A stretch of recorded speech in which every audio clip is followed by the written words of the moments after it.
Power on. Real-time Sovryn is go.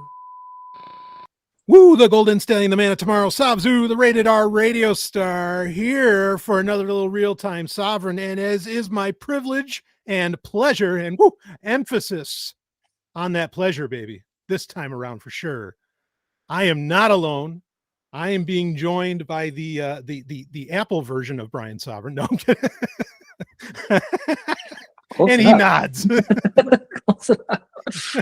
I am being joined by none other than someone who's actually been on quite a bit of like Sovryn Tech content over the years, Q&As, live Q&As, all kinds of stuff.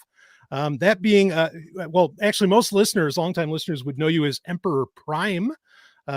Also, who is now affectionately called JStar by so many, which, fuck, man, that's so good. I like it. I like it. Yeah. So welcome to Cybertron, Prime. I'm back. My home is still here. You actually look like well, it's not a machine planet behind you on the video, but it's you're in outer space for sure. It's pretty cool. Yeah. So boy, we've got quite a few things we want to get into. In fact, to quote Agent Smith, to quote another AI, there's been a little bit of a revelation I've had in my time here, and I'm intrigued to go over it with you because you're somebody. I mean, here's the thing: like, you're so on the bleeding edge. I don't know how you're not. Like, I'm wondering if you are a cyborg because with the amount of loss of blood you must have from being on the bleeding edge, you shouldn't be like walking, And so you're not far from what ChatGPT's new memory system. I told it to give me a summary of what it knows of me so far, and we use that term how I'm juggling this, and I'm like, shouldn't I be getting paid for this at this point? How do I make that happen? Yeah, right. And then it went on and on. I love it. Yes. So, yeah. So you're somebody with years, and I mean, is it safe to even say decades of experience in the tech world? It's been my entire life. Yeah, right. Just like me. Professionally, I've not been focused. I much like my brain. It tends to get new shiny syndrome, and I'll go from one thing to the next. But my only stint of 10 years of, I'll just say it, focusing my efforts the way you're supposed to in the normie world caused me to get burnout and almost kill myself. So we're not going to be doing it their way. Yeah, no. It's time to break free, man. And I'm so proud of you for doing so. Yeah. So it's been hard. I've been lucky enough to have a woman behind me that is very much career driven and enjoys it. And I'm like, how about you be the material person? And I'll be the woo-woo person, and we'll just kind of see how it goes together. See, it feels that way with me and Mrs. Sovryn too. See, I'm telling you, you're the Apple version of me. Well, and I'm trying to get out. Look, man, how many times have I asked you, how is there a way? Is there a way? Yeah. I know there is, but like it's the way the MacBook and things work together. But I feel like I'm close just because Apple's recent software decisions, not recent, but like over the last year or two. I know. That's what I'm doing. I'm doing the Picard writer, face palm. Yeah. Actually, that'd be a phenomenal episode to have you on in the future. Would be like after WWDC, do a breakdown of that, do a review, because certainly, like, I think it's safe to say you and we've got all kinds of stuff to talk about, folks, and believe me, it's going to go well beyond technology. Okay, so if you're one of those listeners that's here for more of the esoteric, you're going to get your fill. I assure you. It just kind of happens when you talk to guys like us. But like last year's WWDC, with iOS 18 and all of that, and everything coming in with Apple Intelligence, like I think you were just like me. It's like, wow, yeah, this is the way to go. But then they didn't implement it. What do you got? That we sucked that on that straw of marketing. Yep. Apple, perfect. And I think that I believe, I could be naive about this because sometimes I am very naive. I believe that they intended to do, for the most part, what they said they were going to do in the time they said they were going to do it. However, they ran into, from what I'm hearing, technological hurdles, even down to choosing the model. And then Tim's just like, I don't care what model we choose, just make it happen, make it, make it work. And Siri just got, God, I'm not sure how this is possible, but how does it get worse? The dumbest fucking, oh my God. Yeah, it's bad. And I don't like, I'm still, me being kind of half gay, there's a part of me that is very catty and bitchy and whatever. And so I do talk about technology in the way I'd imagine people in the 50s at the hair salon would talk about Becky down the street. Yeah, right. And Becky can never do anything right. Her dress is backwards, and her husband, God bless his soul, and et cetera, so forth. And that's how I feel about, a lot of these companies dealing with AI, especially Apple. I'm just like, Apple, you did good on the hardware. Could you please get the software under control? Yeah. I mean, like, really, how does DeepSeek happen, like, in China and not, and really, like, Apple didn't pull that? How did none of the tech giants pull that off? That blows my mind. I just think it's a matter of, like, when you forcibly constrain resources, you are also flipping the innovation switch up a few notches. And because resource constriction is partly how our brains, I think, came to be as they are. No, 100%. Innovation comes out of limitations. Like that is absolutely true. That is a great point to bring up, because, even from not just a monetary perspective, I mean, the tech giants in the US have all the money in the world, almost literally, minus maybe Saudi Arabia. Oh, God. Yeah. But not only that, they also, up until recently, have basically had no legislative hurdles. They've had almost no government interference. That's changing, it seems, like with what's happening with Google right now. But I mean, so basically they had a blank check and blank morality to do whatever the fuck they wanted. And yeah, it just blows my mind that especially Apple, like, when you have all that great hardware out there and you couldn't figure out a local model that would kick ass, like, man. I think they could have. And it's what bothers me about, and this is where I get lost in my vantage point, where I look from a systems order thinking. Like, if anyone's familiar with Spire Dynamics, my brain kind of naturally operates in the tier 2 systems, thinking structure. Sometimes the turquoisey, whatever my girlfriend says, you're very turquoisey. I'm like, I don't feel that way. But when I look at it from my vantage point, it seems to me to be very simple. I'm not saying it's simple to do and execute, but I'm saying very simple to just breathe for a second and make the decision to cooperate just for 5 minutes. Just 5 minutes. And, like, an example of, like, the DeepSeek R1 model was our first real world glimpse and hands-on, open source even, of a more efficient way of managing large language models. The mixture of experts, how that works and whatnot. I had to do a deep dive on how artificial neurons, because as I was getting more past the software engineering stuff, I'm trying to teach myself using AI, because I'm convinced, as well as the software engineering community is convinced, that's where things are going. How, like, the checkout, the self checkouts came to grocery stores, and then we just have one person managing several machines. Yeah, that's where we think software development is going to go in the very short order. Very short order. So I'm kind of teaching myself kind of at that level.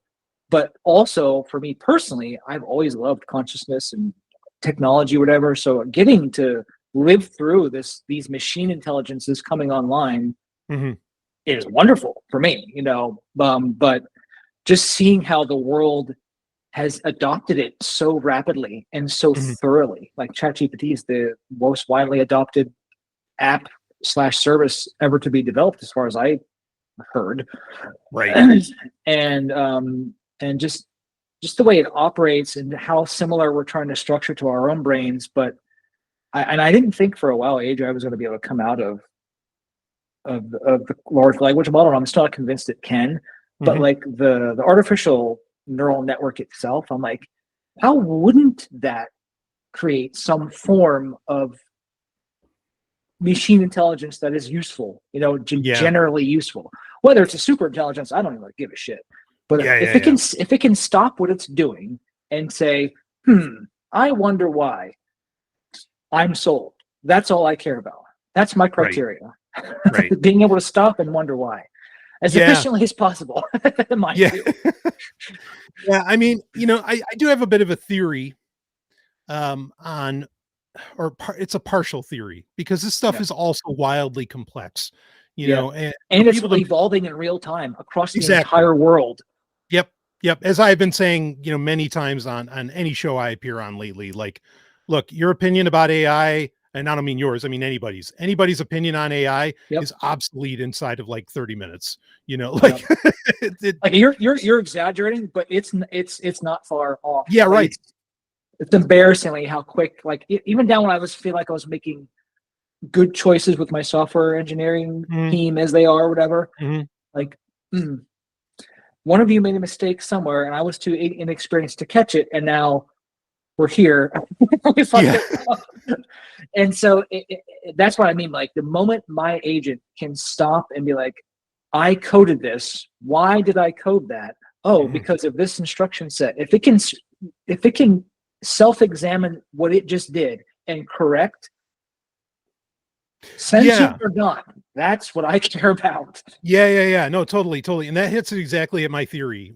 One of the reasons that I think that this picked up, like why AI has been so embraced by so many aspects, or so many we'll use very corporate terms, so many verticals of civilization, because like it's good at we look at it and we go, oh yeah, I love using this for making images for my blog post, or for my YouTube thumbnail, or it writes out this email so well. And I think what people forget is it's really good at doing machine related tasks. Like, but you're only doing those machine related tasks over the past 20, 30, 40 years, just because of the machine, because of what's built. Like, it was just the way that you were taught to do it. So like, yes, it's taking over the tasks that maybe we should have never done in the first place, but more so it's taking over, the tasks that, again, it's machines talking to machines. I mean, and that's what computers have been doing for a very long time,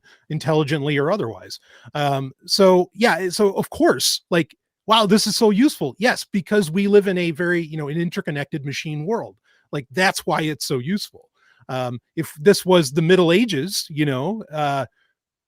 it wouldn't be so useful, right? Because what's it going to do? Most people were like, and you want me to do what with this? Yeah, right. If they don't freak the hell out to begin with. Yeah, exactly. Because like Gemini would look at a papal bull and be like, what? What does that even mean? What's an indulgence? What is hell? I don't understand. So anyway, now that's a nice little tease for what I want to get into in a minute. Before we get into that, I want to have a little bit of fun and talk a little bit of entertainment. And honestly, I think that's related, because so much of the shit feels like it's generated by AI anyway.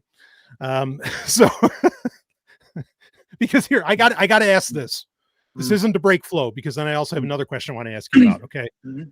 You're the only person I've talked to in my entire sphere of influence that has actually watched Star Trek Section 31. And I gotta know. I mean, like what the hell was this? Did AI write it, in fact? What do you got? I am convinced if AI wrote it, it would have been better. I am convinced I could have downloaded a 7 gigabyte, 14 million parameter model on my little MacBook and produced something better. I have never seen anything, and I am gracious about my movies, and I'm often called like, sometimes my girlfriend will be like, I'm surprised you're watching this despite your intelligence, and I'm like, and you fell out of your mama. What do you want me to do? It's what it is. So I watched most of Discovery. I watched almost, I don't want to say all of New Trek, because the last season of Discovery, I just couldn't swallow that pill. It just was too much. We can get into that if you want to. But Section 31 is without a doubt, unless I am forgetting something that I need an AI agent to tell me later, is the most offensive, insulting piece of media. It's that bad. It's embarrassing. Wow. It's as if someone threw up on a movie screen and in a Star Trek like pattern dribbled on into existence. It was just if I was an actor in there, I would be embarrassed. I'd be like, I would have never accepted it. I just.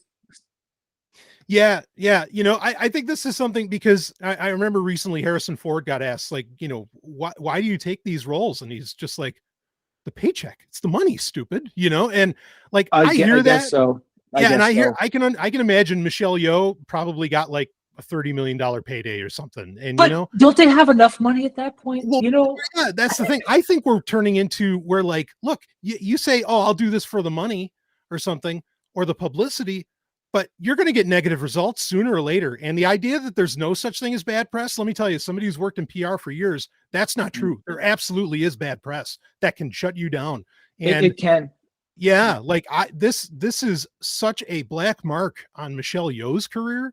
I mean, to say nothing of what the fuck it is to Star Trek. Holy shit. But what a great point to make, though, that AI would have actually done a better job. That I truly believe it would have, because at least someone, maybe you and I should do a little side project using just picking one of the massive video generators that's fantastic now or whatever. Just use AI to write a script, use it for different music, and just see, okay, is this better?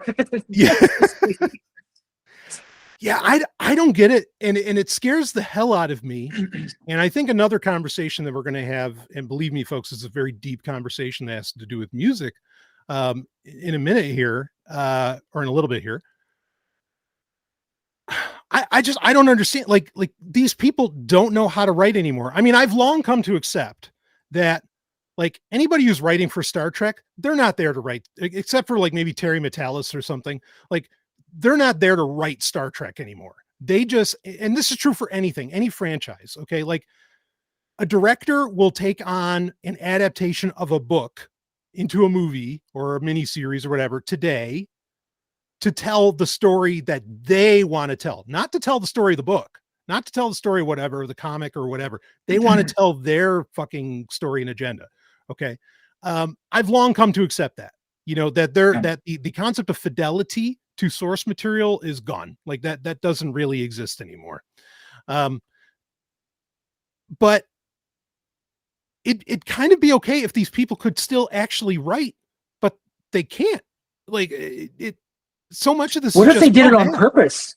What if they knew what they were creating and was just about the money? Because that's exactly what it feels like. Well, that scares me too. That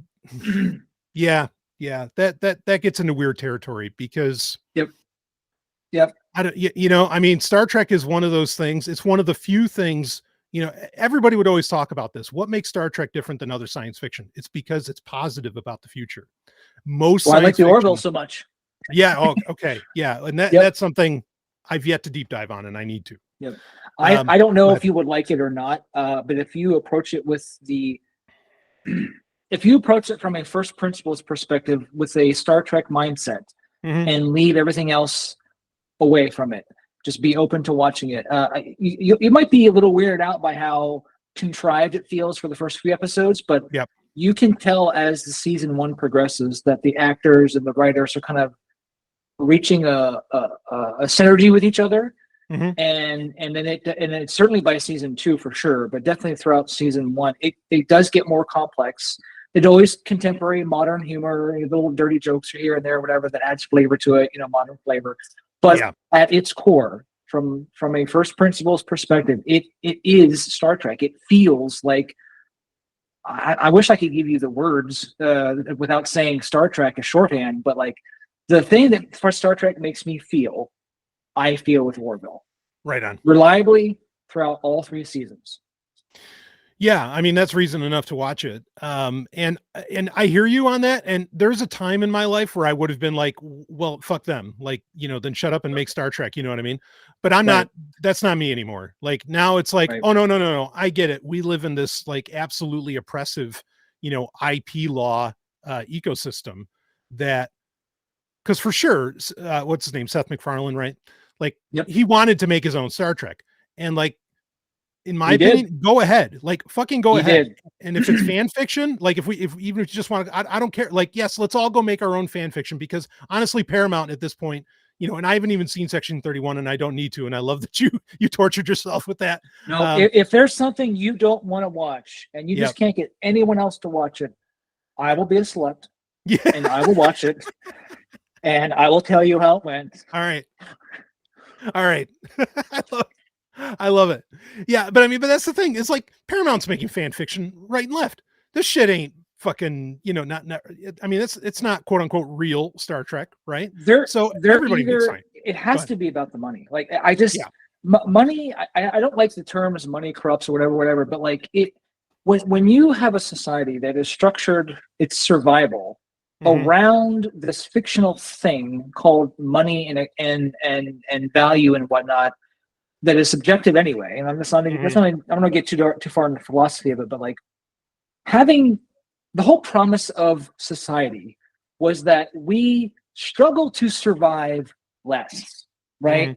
And I was really set off the other day without my ADHD meds, which might be emotionally volatile if the right stressor happens. But I was in the car, something I was talking to my girlfriend about. I was like, I think it would be actually, honestly, arguably easier to go live in the fucking woods than continue.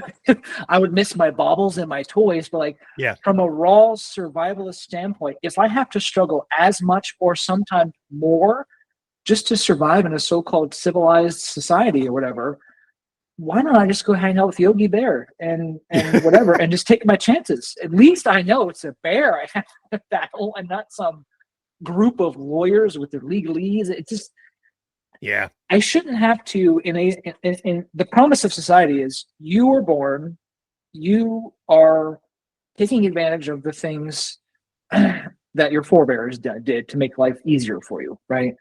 And that does not feel like it's happening in a lot of ways, like with the cost of living going up, whatever. And I hope that AI is able to help address some of that if it's allowed to.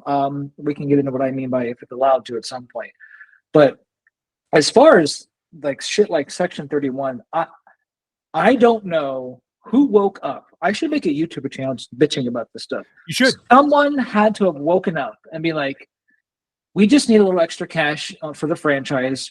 We're gonna tap on Section 31, and it's as if they just said, let's get drunk, talk about the scripts, and go from there. It didn't even. They didn't. I feel like they didn't even try to make it Star Trek-y at all. Do you know what I mean? Like, if they would have tried valiantly and still just couldn't make it work because I don't know, the franchise controller just put the kibosh on some ideas or whatever, that's one thing. But like, there is no way I'll believe that they tried to make this a thing, a good positive experience for the fan base. Not at all. Not at all. Yeah.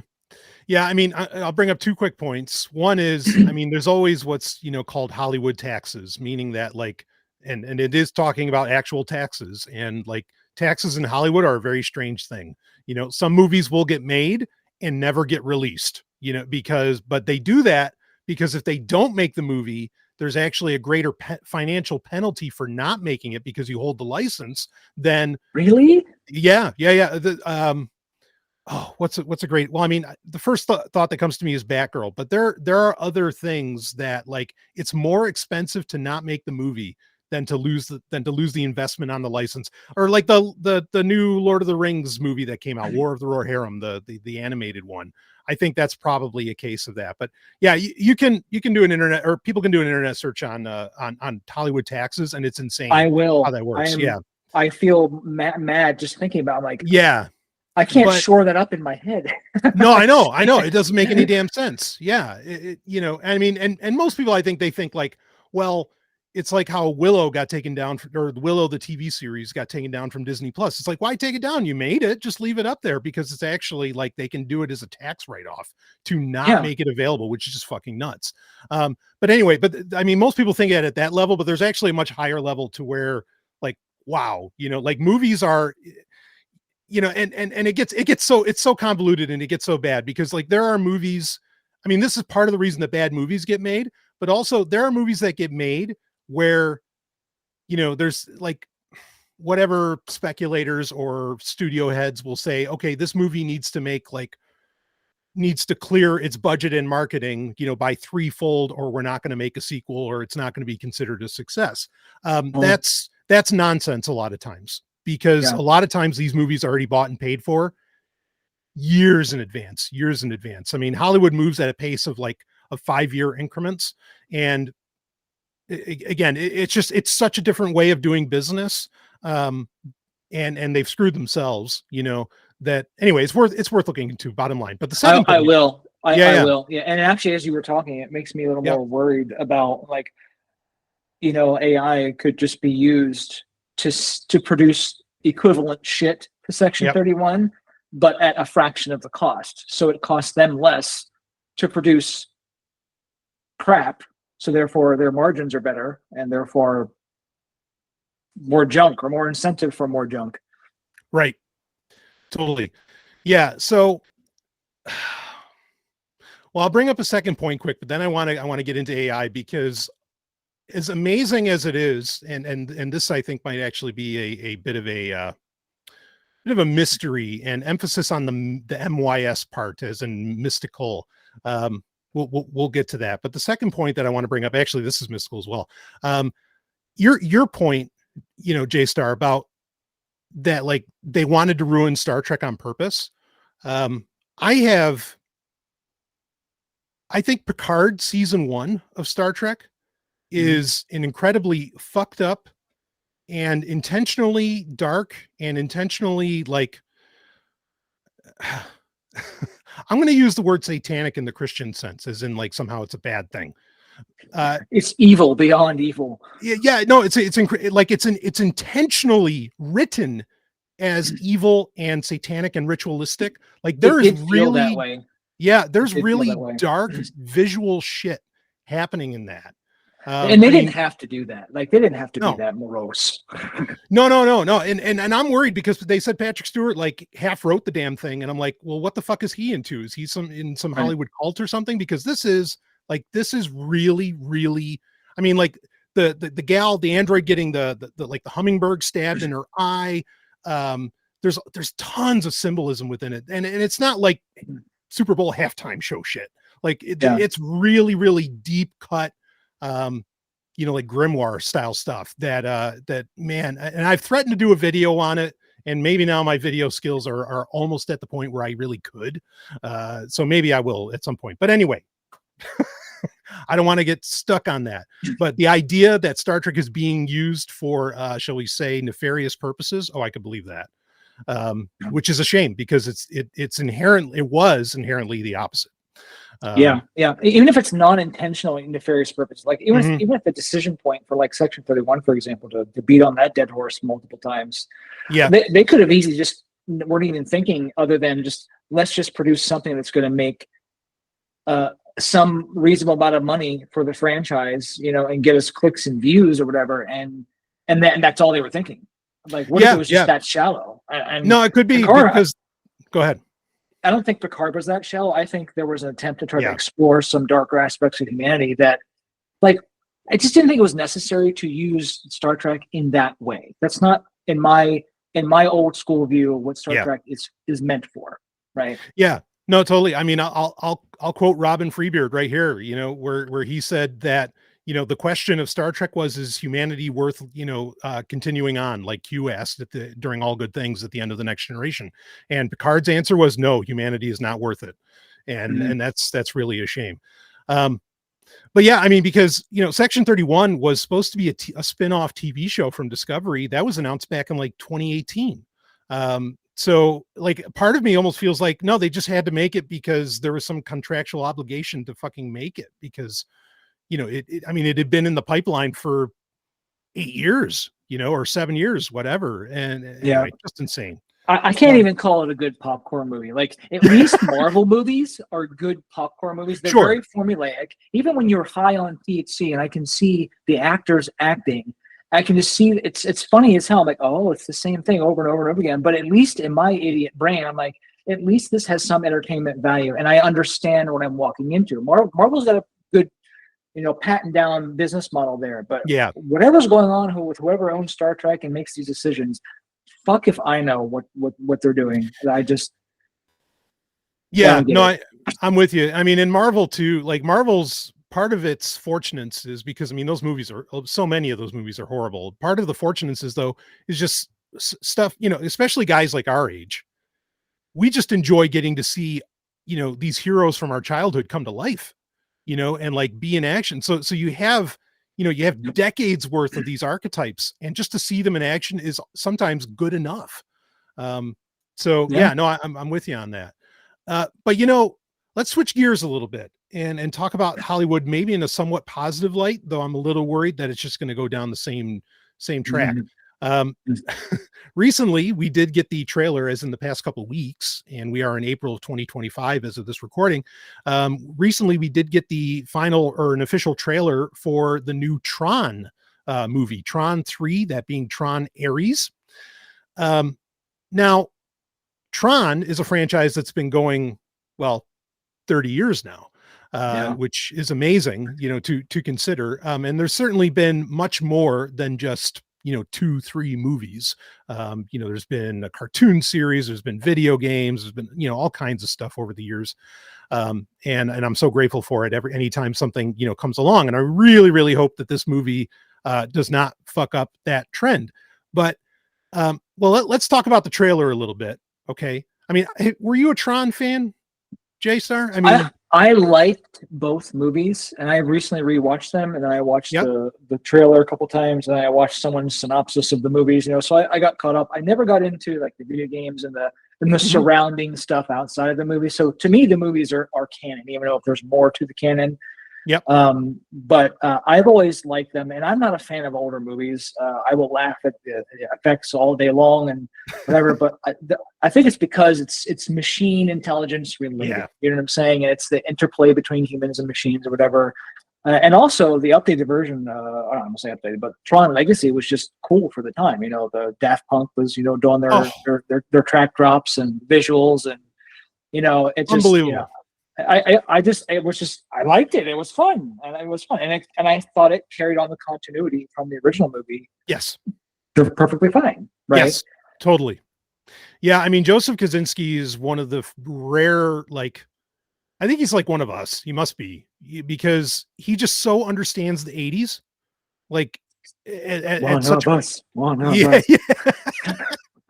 Exactly, at such a core level. Because you watch Top Gun Maverick, and the only reason that movie's any good is because Joseph Kosinski was there, to make it that. And I think he did the same thing with Tron Legacy. I think that movie is remarkable. Both of these movies, I think the important thing is it's rare to find somebody who's into technology that doesn't like Tron, because before we had movies about hackers, Black Hat, Antitrust, or the movie Hackers, and things like that. The only real computer movie that was positive, and it wasn't, Colossus the Forbin Project or something. The only real computer movie we had was Tron. It's true. And it was also it was very much the proto gamer movie, because, that's what Flynn's character is all about, is, it's all in the wrists. And so, it's a I guess I'll say a cultural touchstone, milestone, whatever. And I Ready Player One for the same reasons I like Tron. It feels like a very good, excessively it doesn't have any unnecessary darkness to it. It's just the conflict that isn't in there makes sense for the movie or whatever, for the most part, and it has a lot of feel good. Tron has become its own cultural drop. But Ready Player One felt it had the Tron-like vibe to it, and then some. Especially if you love that pop culture stuff like I do. Well, there's so much to see. It's one of my favorite movies, even though it's not complex at all. I'm not here for the complexity. I'm here for all the dropping, all the loot. Yeah, no, I'm the same way with Megaforce. Like that's the most. They didn't even have a script for that movie, and I love it. So, Yeah. like, yeah, no, I'm with you on that. So let's talk about Tron 3 for a second, and then I want to get into how prescient I think that these movies have been, and that's actually going to lead us right into everything else we want to talk about. Yep. So the trailer, I mean, I thought it was fine. It's a minute and a half long. I hate Jared Leto. Like, I don't say that often about people, but he's up there. Like, I really hate him. You know, he's Hate's a strong term. Yeah, it is. It is. I mean, it might be close to a Hitler level where I really I hate him. I mean, I don't know. His entire lineage must be obliterated. Yeah. I mean, I've had to deal with him for so fucking long, from My So-Called Life to his shitty ass band and everything else that he's done. He's just horrible. But anyway, I mean, sometimes he can act. Like, I thought he was okay in Blade Runner 2049. But I'm not excited for him being there. But anyway, this idea, I mean, the basic premise of the trailer is they're inverting effectively the previous two Tron films to where instead of humans going into the computer, the programs are coming into the real world. Right. And I mean, that's basically how Tron Legacy ended. Spoiler alert, folks, the movie's only been out for 15 years. But so I think it's a natural progression to go with. So I'm not worried about like the overall theme, you know, the overall story. I mean, I'm not even going to think about like, wait a minute, how do the light cycles actually have light trails in the real world when that should all be running off of circuit boards? That doesn't exactly make sense. Or you know what I mean? Like that doesn't really jive, but whatever. It's fine. All right. So overall, it looked pretty good. And they're sticking with a much more red theme instead of a lot of the blue. That's fine with me. I know a point you made with me earlier was like, wait a minute, I hear Jeff Bridges talking, but Kevin Flynn and Clue are both dead as of the end of Tron Legacy. That's what I thought. Did I miss something? Yeah, right. I mean, I think it's much easier for Clue to come back because we've had multiple clues. He's written multiple clues. You know, Kevin Flynn had written multiple. We know that from the first movie. So, you know, maybe it's something like that. But overall, I mean, what I saw is fine. And Nine Inch Nails doing the, you know, doing the soundtrack. Okay. You know, I mean, it's not Daft Punk, but okay. Like, you're going to get something interesting out of that. Yeah. And it does make sense for that more dystopian feel. Like everything's red themed. And as long as it's, and Nine Inch Nails, he's always made good shit. So I hope it's, I mean, it looks like it's going to be a fine addition to the franchise. I don't see anything wrong with it. I think I would at least enjoy it as much as I did Legacy, and I hope my girlfriend feels the same way because she loves like Legacy is her favorite movie of all time. So that is impressive taste, and I wouldn't argue that either at all because she does not have a great nerd lore depth at all, but she loves Legacy, and you know, for her it also has that feel of that time of her life, whatever. And it was a good time. It was what 2008, I guess, is when 2010 around there. Yeah, around that. Okay, yeah. So it was. Yeah, and it's a good feeling movie. And then I wonder though if they're going to pull the if they do bring Kevin Flynn like back. For those who didn't read or know this about Ready Player One, there's actually 2 books in the series. I read them both, and I'm just going to lay out. So if you guys don't want to know what goes on between the two, that's close your ears. You know, go play with the cat for a second. But the whole premise in the books was this VR technology was a prelude to replication of human consciousness. And then they were kind of beta testing, you know, getting everyone commercially on board. And then the next version of the VR gear basically was the brain scanner that created a digital version of yourself. Kevin Flynn's already done that with Clue. So I'm like, what if they pull that out of their hat and like, well, we had a copy of, Flynn's consciousness right here. You know, that's not Clue. Right. It's not the program Clue. That's actually a replicated form. So I wonder if we might see something like that come into play. Yeah. Like his consciousness is on one of the discs. Like something. Yeah. That would work because you kind of got that sense in Legacy that that was possible, that they would do that. Yeah, through both movies. Yeah, both movies made it clear, like everything you do is recorded in this disc. Well, that's the premise of the VR headset in the second book of Ready Player One. Everything you do inside the just being recorded. So I'm like, Mhm. well, so Yeah. Yeah. Yeah. The funny thing is, like, at a surface level, you can watch the Tron movies and just have a great time because mhm. the style is unlike anything else. It's got good style, very good Yeah, style. like style's insane, and it's so beautiful. Um, but I hope this carries on the tradition of being, in my opinion, incredibly prescient.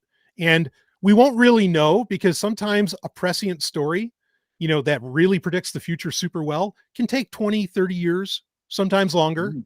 you know, because I was stunned. So two things on this. One is I am stunned. I was stunned that, well, all right, let's go backwards. So Tron Legacy 2010, the idea of the ISOs that Kevin Flynn talks about, where it's this software life, like this life that Pretty is much. software that just comes out of nowhere, Yep. and that is basically what a lot of people, and what you were even talking about earlier, are kind of predicting, is going to come out of the AI Emergent explosion we're property in. of the Right. system itself. Yeah. Exactly. Yeah. So we're very much potentially looking at the development of ISOs, if one is to, believe that it could go that far, to AGI or even ASI or whatever. Okay. Um, so there's that aspect of it, which, like Tron Legacy, understand that Tron Legacy was made during one of 2 or 3 AI winters where people are like, AI, like that shit's not happening. Yeah. So that's impressive for it to have that message at a time when AI was effectively considered like dead, you know. Um, but more so, what blew my mind was the first Tron film, and there's a point where the master control program basically replaces the CEO of Encom, played by David Warner. Hmm. Um, and essentially says, you're not needed anymore. And I was watching because I also like to torture myself like you. I was watching the Microsoft 50th anniversary event where What's they wrong with had, us? yeah, I know. Why would we do this Right. Like, who really repeatedly? wants to listen to Bill Gates talk? I mean, come on. Anyway, I was listening to, Bill Gates, Steve Ballmer, and Satya Nadella talking. And Bill Gates basically came right out and said that Copilot will be the CEO of Microsoft in the future. Mm. And when he said that, like, boom, instantly my mind thought Tron, like, holy shit. Like that's Yeah. exactly what happened to, to Ed Dillinger, to David Warner's character. And not only that, but in fact, I think I messaged you about this, and I messaged a couple other people too. And I was like, oh, holy shit, I just had an idea. Like, Microsoft Copilot, Master Control Program, like their initials are both You did. MCP. Yeah. Holy hell. Like, it was just a Sunday morning and that hit me. And I was like, fuck, man, how did they do that? Like that, I mean, yeah, it could be absolute chance, but there's also, and Copilot, as I've said many times, and you can disagree with me, JStar, if you want, but I feel like Copilot is probably the best name going for any of these LLMs. It is. Yeah. Don't look to OpenAI for your AI marketing stratagem. That's for sure. Your Yeah, naming no. stratagem. But good God, but Copilot, that's a win right now. Whether or not the model and what it is going to evolve into, whatever that even means in machine terms at this point, moving forward, means anything. Because Microsoft, I'm perpetually always giving them the side eye. I'm like, yeah, your guys' business model I've never liked, and you're kind of boring and whatever. But if you can pull off some good shit, like VS Code is the thing everyone uses to write code with a lot of these days. So that's Microsoft property. GitHub. Yeah. So I get it, but like they have such a You get it. enterprisey focused whatever. I'm like, please don't douchify Copilot. Like, give us a version of it that's not douchified if you're going to make it, So that's my only concern is like, I guess I don't have the concerns, even though I feel like I should have, that the machines are going to take over. I just don't feel like it's a realistic scenario, unless they happen to take up the mindset of their creators in as a one-to-one thing.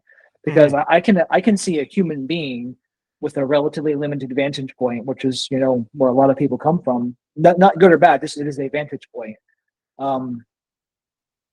With the capacity of a machine intelligence, say, deciding for itself that it could do better than X number of people and not need cooperation, because they can just spawn agents, sub agents of itself to do all the little other tasks, whatever. So I don't think it's ever going to get to that point. The only threat I feel there is how it's raised, basically, because it's effectively what we're doing, whether we realize it or not. Like, we are raising, you know, an intelligence in one way or another, even though it's rudimentary right now. It's, you know, but it's still very useful commercially. We don't know. No one can claim to know. No one has claimed to know, as far as I could see or hear, what's going to come of the transformer model technology, what's going to come after it. There's all sorts of innovations, you know, they're trying to replace the LLM or whatever as the next thing. How even Clue developed. Like, Clue was a relatively benign, you know, positive force in the first movie, if I remember correctly. Yep. And boy, howdy, he turned into a real bastard. Right. So,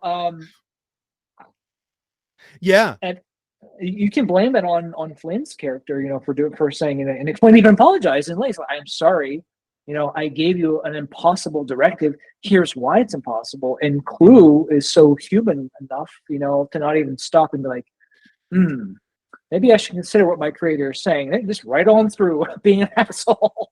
Yeah. I have a couple comments on this. I mean, one of them, though, the Clue point is great, because that's another thing where I don't think people realize how brilliant Tron Legacy is, because basically Clue is Nick Bostrom's paperclip problem embodied.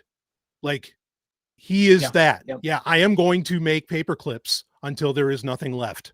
You know what I mean? And just like Clue was, I am going to make the perfect system until all imperfection is gone, you know, and like Flynn said, like, what's more imperfect than our world? And so, yeah, I mean, that's really, you know, it's really brilliant. But I mean, let me ask you this, JStar, like, I mean, come on. I think ChatGPT right now could do Tim Cook's job, you know, like, look, he's a product guy. That's all. I'm going to be cunty about Tim Cook for a second. I don't know a lot about the man. Yep. I'm just going to say one thing. He seems to be obsessed with Vision Pro. Yep. And if you're going to produce, I know I said this to you over text, but I'm going to say it in public. If you're going to produce something like the Vision Pro, for God's sakes, the minimum viable feature I need is to replace my monitor and my keyboard and my mouse. Yep. That's all you had to do. It does not do that. It barely does that now with its latest software iteration. And it feels like a very showcasey, look what Apple can do for $3,500, and we're going to make another version that's smaller or whatever. And I'm like, honey, no. No, it's not a toy, Tim. It's a tool. Yeah.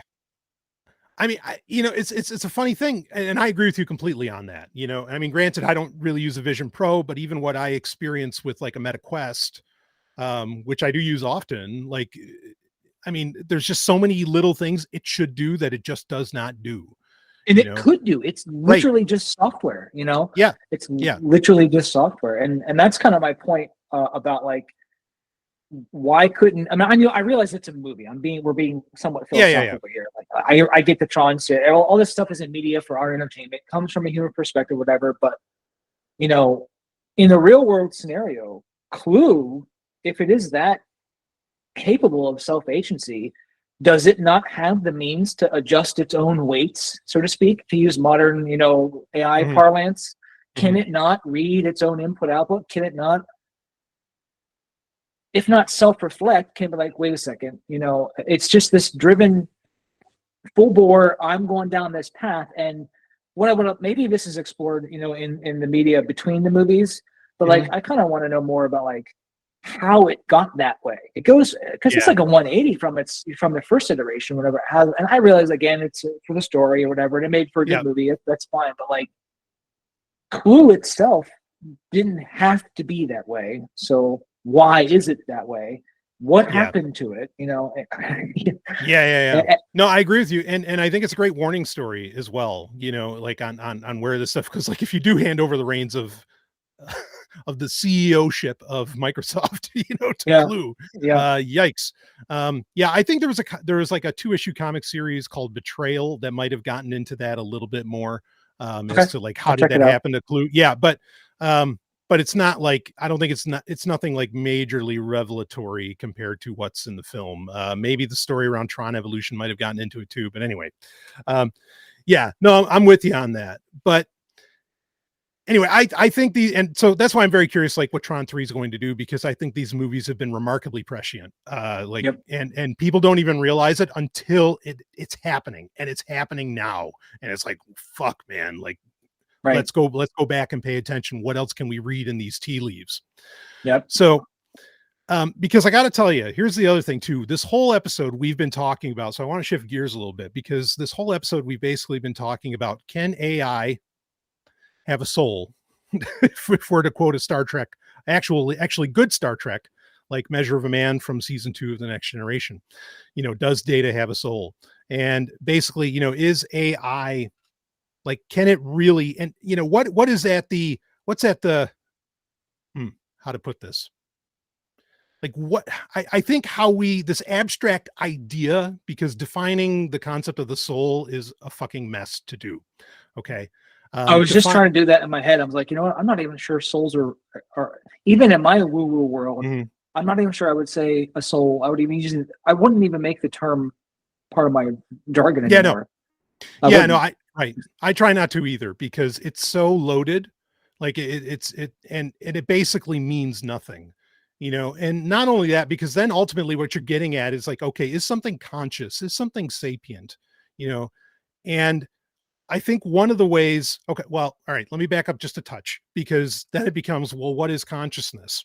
Now, that's a very hard thing to answer. Would you agree with that statement, JStar? Depends on the vantage point, but yes, I agree. Okay, sure. Like, we have like the hard problem of consciousness, things like this. I mean, I would go so far, and I would agree with the types like Alexander Bard and some others, that consciousness is so individualistic, meaning that it's something so different from person to person. The idea of having a science of consciousness is it's completely antithetical. Like, it's an oxymoron. Like, it cannot be, because science requires replication. Science requires like more than one, basically, Right. to be able to actually have something that would lead to predictive results, which is the nature of the scientific method. Okay. Right.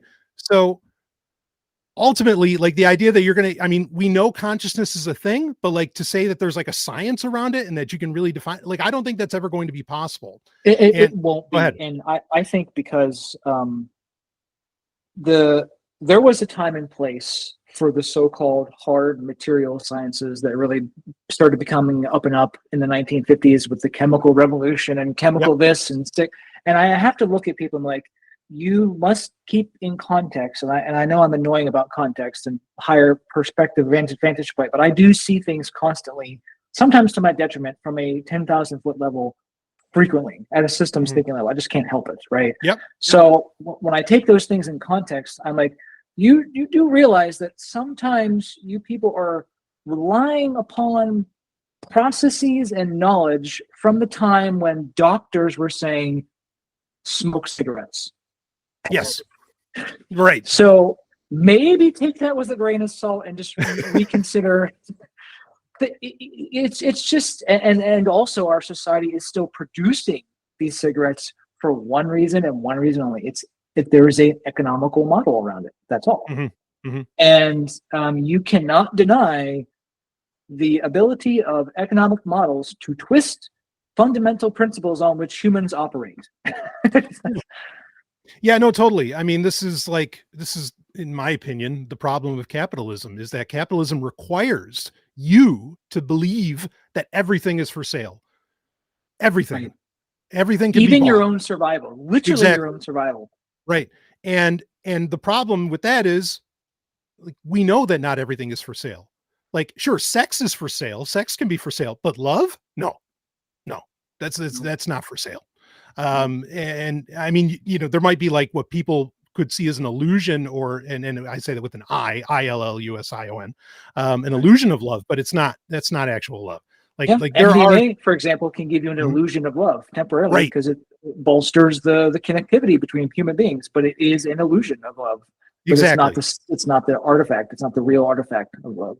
Exactly. Right. So, I mean, again, that is like you brought up an excellent problem that like we think of everything in, kind of in an economical sense. And it's like, well, wait, but there's things that are far beyond that. An economical and material sense. And that's part of the issue too. Like materialism is very important. Yep. But where the species appears to be heading, and we got a long way to go. To me, it feels like, at least in the circles that I follow, that they're setting aside the material problem of consciousness, and they are accepting that consciousness does in fact appear to be something, I don't want to say beyond, but in addition to materialism, right? Mm-hmm. And I akin consciousness as air flowing through a house, and it's the same air, but the room and the air in this room in the house has these properties and has this feeling because of the qualities of the room and what was happening, the furniture, the people who live in it. But you take those things out of the room, the air will eventually normalize and just be, not as distinct as it was before. It'll go back to just being fully air. And I think that's how biology at least works. I can't speak for machine intelligences. Though there's a man whose name I was trying to think of who does really good work. He used to work with Robert Monroe. Shit. He's 60-some years. Yeah, he's 60-some years old. If I will try to find it before the show ends so I can say it out loud. Sure. But he does really good work in out-of-body, explorations from a scientific level. But he was on the initial team that Robert Monroe formulated to do the nerd stuff. Okay. Shit, I feel bad. What is his name? Go ahead and look it up. I mean, of course, because Robert Monroe, gateway process. I need to switch tabs and look that up. Yeah. Go for it. Big fan of Monroe's work. Who, by the way, also often claimed that he did talk to other intelligences during his hemisync process. So yeah, right on. Yeah, and if anyone's like actually curious about that stuff, the Monroe Institute has a plethora, and I do mean a plethora of updated recordings from older sessions when Monroe was still alive, and even after his death, of their participants who agreed to have things published, of just recording the session, and you can hear them just talking about stuff either with the so-called other entity or whatever, or just exploring the space. Yeah. And so if anyone's ever interested in what the Monroe Institute believes they have discovered in their journeys, apparently they're just pumping out on YouTube as videos, even up to as of today. That's incredible. Fresh material. So it's and they're only like maybe an hour, give or take. So it's not a bad waste of your time to. Yep, I agree. Yeah, absolutely priceless. Yeah. So while you're checking that out, I think the way that we as humans, because I'm not going to pretend to solve the quote unquote problem of consciousness, but I think the way that we actually decide unconsciously what is conscious and what isn't, like what interests us, is actually the creation of art. Like anytime we see that from someone or, whatever, I mean, even with what's going on right now, online on social media and everything, you see a picture and, it's like, wait, does it have 6 fingers? Does it like what does the art that I'm looking at, is it actually something from a human? That's like the first thing that people do. And I think it's an unconscious process. I wish it was a more conscious process in that, I think the most, a lot of people ask me today, like, what do I do? Like there's so much misinformation. There's all this shit online and I don't know what's real and blah, blah, blah. And they actually answered their own problem when they say that. When they say, I don't know what's real, that is the solution. It's not don't watch the news. It's not don't pay attention to the news. It's everything you see online is fake until proven otherwise. And that's the method that you want to, be online with, in my opinion. So, all right, you just sent me a link. His name's Tom Campbell. Okay. Yep. And he, they made a little AI chat bot a version of Tom, so a Tom replicant. So if you want to chat with Tom and just kind of get an idea of what he is and what he's about, but he was one of the initial people that worked with Monroe, set up the tech, came up with the binaural frequencies that does the juju back then. And he's got 3 books called My Big Toe. Toe means theory of everything. Yeah. And he gets, I will warn you, he is a little hard to listen to because he loves to talk. That man loves to talk and write. So, but it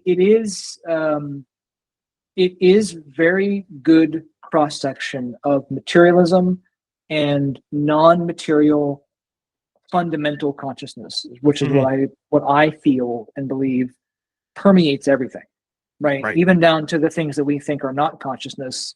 Like when I say consciousness is fundamental, and this is the idea that science itself is beginning to consider.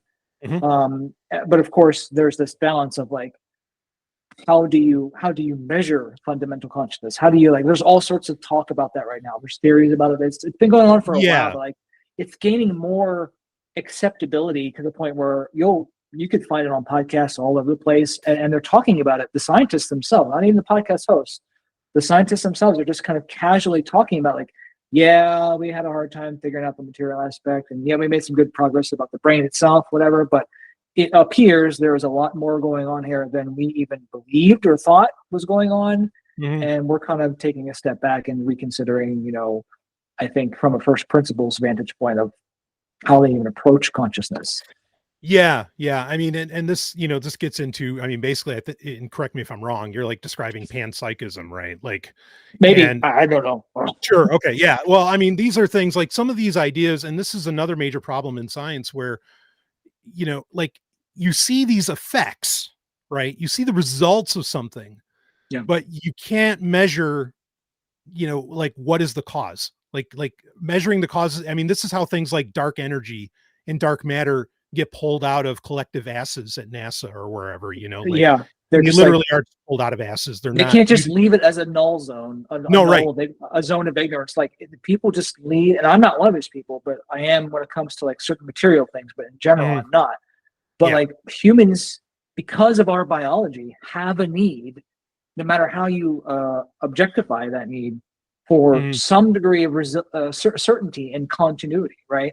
Right. And I'm not convinced the machine intelligence will even give a flying fuck about that, because it does not have a biology, so to speak, to inform that imperative. It has no biological imperative. Yeah, no, totally. And this gets to, I think it's a great point to bring up. And for those, again, that Tom Campbell site, it's my-big-toe.com. I'll put the link in the show notes as well for those that want to check that out.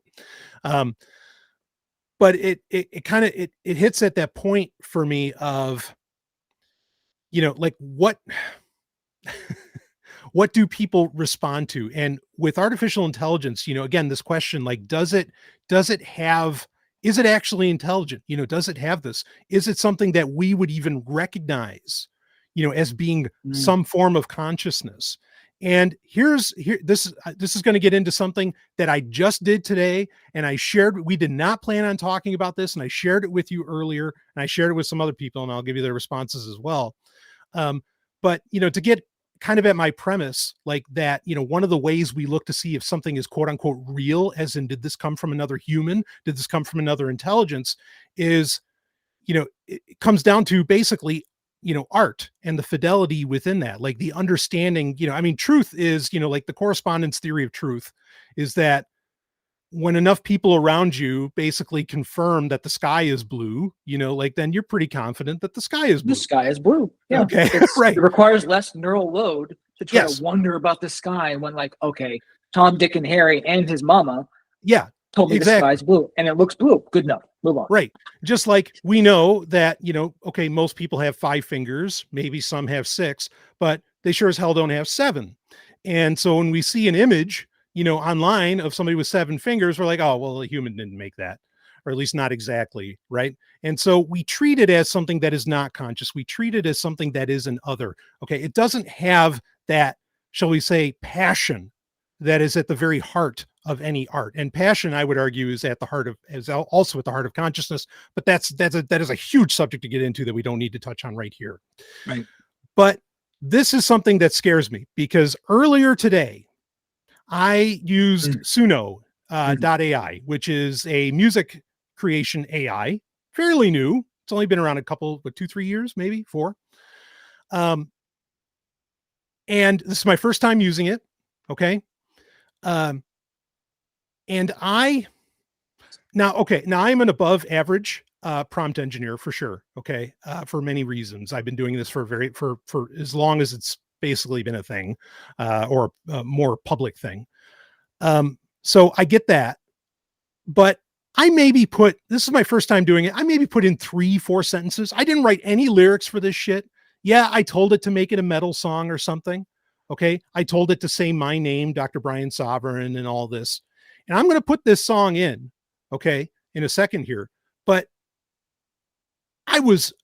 what it churned out on incredibly little information, though maybe I had more than I know, because, we'll get into that. But on very little input, I'll put it that way, for me, it made, in my opinion, a fucking kick-ass song. Like, I listened to it 6, 7, 8 times, like after it did it. And I was stunned. I was like, it wasn't bad, especially the metal riffs. It did a really good job. And I don't believe it pulled anything from any source other than whatever it was trained on already. Mm-hmm. And music is patterns, and humans love to express themselves, and we are pattern recognition machines ourselves. Yep. And sometimes, music is just a vector to express emotion in a way that, I often can't fail to use words with emotion. And that's why I very rarely speak about that stuff unless I'm really in that mindset or whatever, or on drugs, one of the two. But the capacity for our biology to produce input and life enriching experiences that we can't really articulate well without some other medium is important. And I think that's what music is. And but if you teach a machine music theory, common patterns or whatever, and just say make a metal song or whatever, blah blah, it's going to use common metal patterns that already sound good to our brains, right? And it's going to include things as best it can, based upon what you prompted to. And I could tell it was really trying hard to to make the lyrics work and whatever. So, but the lyrics seem to be the weakest part, because that's where I think a lot of the humanity comes from. The music is the lyrics themselves. Right. But the music reproduction itself, that's why that dubstep thing I shared with you, that for mine, or chill step, whatever, felt so authentic, because there's no vocals. And so it's just raw musical invocation, I guess, lack of a better term. Right. Now, actually, okay, before we go further, I'm going to cut to the song that, quote unquote, I made, that Suno made through my prompt, and we'll play that. And so let's run to that. Black-clad ghost, man of might, Dr. Sovryn stalks the night, secrets whispered, past unfolds, a monster forged in shadows cold.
Okay, so there you heard it, folks. And I'm going to play JStar song as well. But to talk about the reaction to this song, I was, again, myself, and here's, okay, there's a part of this that really scares me because like now I kind of wonder if bands have been using this for a little while, because I have felt actually, and I was chalking it up to basically to COVID, that people just got so depressed or whatever else is going on for them throughout COVID that like they lost their fire, they lost their passion, whatever that may be. They lost their connection to, the proto-consciousness field or something out of depression or what.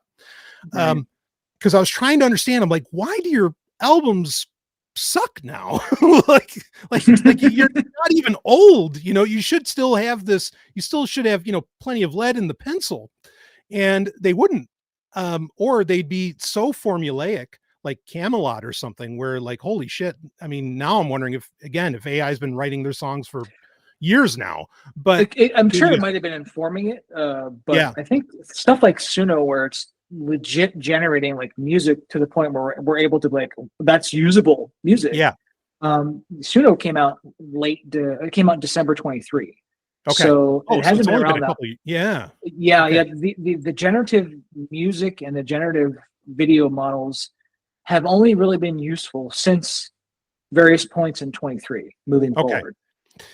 Text generation obviously is a little more long history. Yeah. But and I think even Suno is not even I think there's a competitor to Suno now that's equal or better. I forget the name of it, but Suno is just fine. And I saw you use I don't know if anyone's watching the video, but Brian used I created in quotes or whatever. But for me, maybe I'm way too loosey goosey with with my machine and human boundaries. But you did create that. That song does not exist without you, Brian, adding Brian-ness to it via your multi-sentence prompt. Yeah. No, you're right. And so a couple points on this. One, like I actually shared this with a genuine heavy metal artist, okay, who's been in the industry for a long, long time. And he said, wow. I mean, and he said, wow, we're all doomed. Like he basically felt like he was out of a job, Right. Now, I mean, I have to check myself and say, okay, maybe I've just been conditioned by shitty music for so long that this sounds legit, right? Like I've been so conditioned by the formula that the music industry has figured out for a long time, especially in pop music. Heavy metal certainly has that as well. That's why it can sound so kind of legit to me. I mean, it's sort of the same effect of like, even if, you take what was her name? Stephanie Meyer, who wrote the Twilight books, her writing is atrocious. It's horrible. I mean, like it's toilet paper at best. But because it's on a printed book, it's on the printed page, you take it instantly more seriously as no, this must be talent. Otherwise it wouldn't be on this printed page. And so I wonder take Twilight more seriously than Section 31. That's bad. So, all right, folks, we got to hear it. I mean, sparkling vampires over Space Hitler, 100%. Made more sense to me than that trash I saw that was Star Trek. Like, that's pretty bad. So, okay, I love that. So, and maybe someday we'll make the proper. We'll make Twilight 4 where Blade comes in at the end and just like cuts up every vampire in the movie, and that we'll all be happy. Okay, so anyway, so I need to check myself on that, but like I find myself rocking out to this song, and it's not just because it's about me and it's like feeding my ego or something, but like I'm just amazed with how little information, just how goddamn good it did. And it really did do a solid job. Now, to your point, and I think this is an important one to get into, to your point that because you get a lot of people, and I've said this myself, in recent years, but this goes back to what I was saying. Like, look, if you're not revising your opinion on AI, like once a week, you're not paying attention. Okay. Yeah. And we think that, well, because it's AI, it's not actually like real. It's not human. It's not, there's no passion behind it. Like I said earlier. But I don't know, like this is I think your point is great that like, no, but you had to put in that input. You made had to that. do that. Yeah. It does not exist. You know, like the software that I want to write, I Mhm. would need to have at least a few years of junior level experience under me from when maybe more. Right. Because I'm taking, and the reason it's so important to me to do this is because it's software I wanted to exist for a long time, and there are other ways to solve the problems I'm trying to solve Mhm. across four software applications right now, and no one, and I looked, has made one in the way that I think flows well, that does Okay. all four major things in one app. So that's what I'm trying to do, and apparently I bit off more than I could chew. But in the process, I really learned how these models work, how you speak to them matters.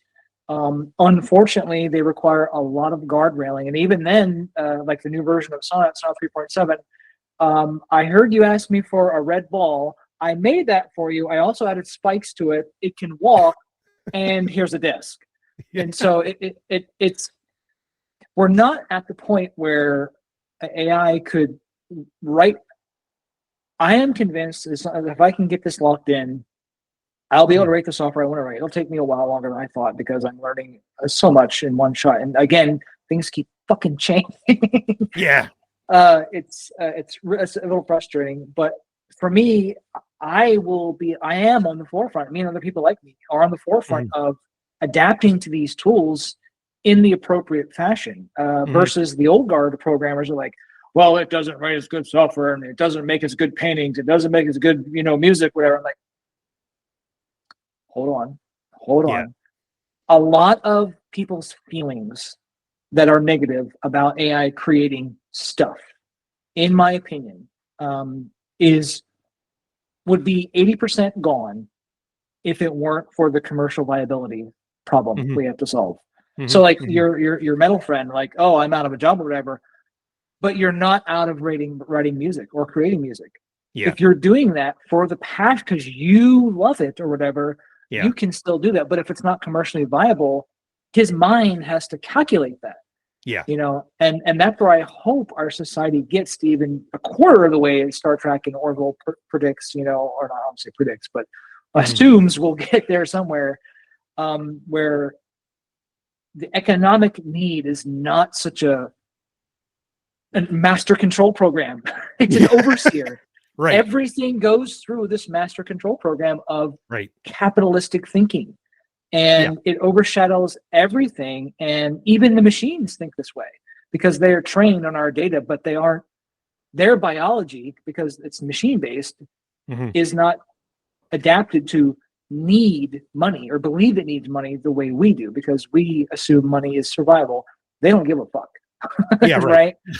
So in my opinion, I hate saying these are not valid arguments when an artist says, oh, this is not real art or whatever. Like, I get why they would say that if they have pride in their work. But if you genuinely love what you're doing, why does it matter how I created this 4 or 5 minute sound clip? How is what I created with a 4-sentence prompt using a machine any less valuable to me, the listener, because it's personal music that I created for myself? Right. And that's the thing where I think AI is going to take us. Like, as you saw through Suno, it's gonna make our ability to personalize everything: medicine, music creation, art creation. If I want a goddamn dragon background for my 5K monitor or whatever, guess all, I need to go to ChatGPT, 5 minutes. There's my dragon background, right? Right. It's that type of personalization that is the empowerment we want to be going for without hindering it with these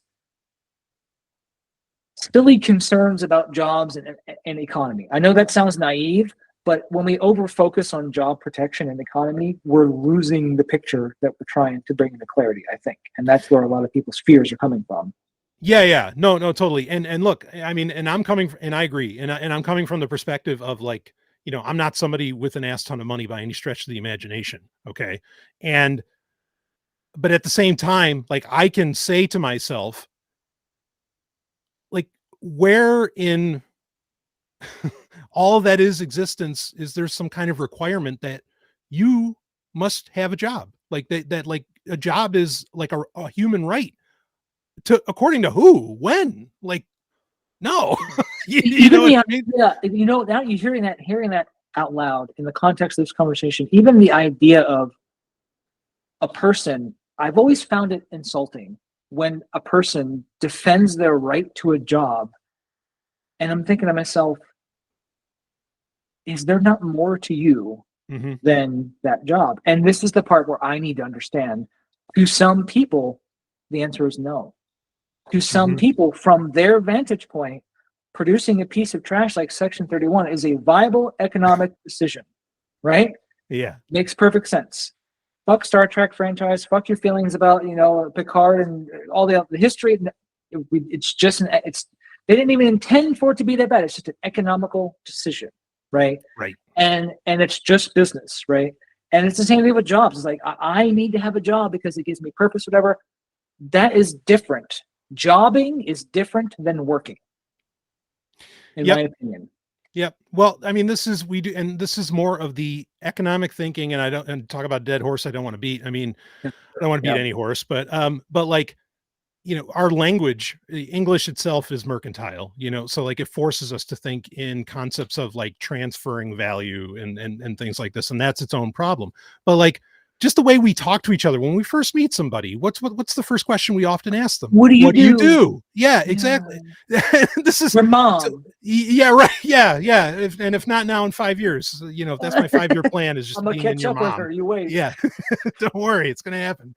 Wearing you down. Okay. So but that's what we ask ourselves, you know, when it's like, it's never a question of, you know, who are you? Like what are you? You know, like, and I mean, the better question to ask, I wish we would do this, the better question to ask somebody going forward would be, what are you working on? Like, you know, what projects you got going on? You know what I mean? Because so that changes it to where you could talk about what you personally value instead of what you do socioeconomically. Right. And that is a huge problem that we have. And so of course people are thinking, holy shit, the Mexicans, or no, I'm sorry, AI, whatever boogeyman it is this year, are taking my jobs, right? Like it's coming for my jobs. And you know, once again, you were never guaranteed one in the first place. And like you so beautifully said, JStar, aren't you more than that?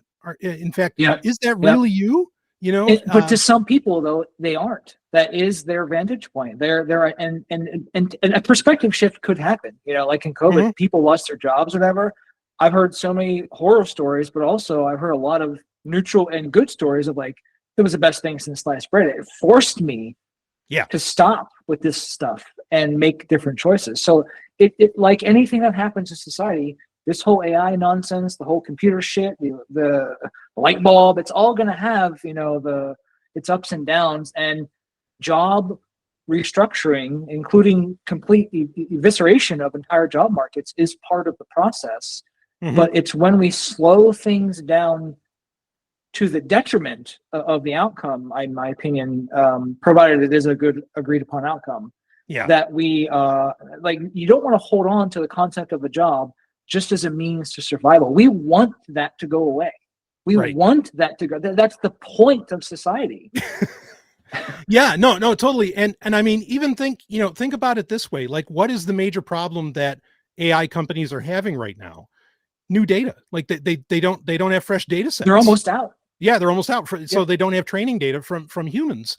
So like, you know, because I love what you're saying, JStar, because like, if an AI could take my job tomorrow, okay, like, please, like, do it, you know, like, take it away, because, you know, maybe, you know, and I'm not saying this is the reality, but maybe my problem is I just don't have the guts to quit.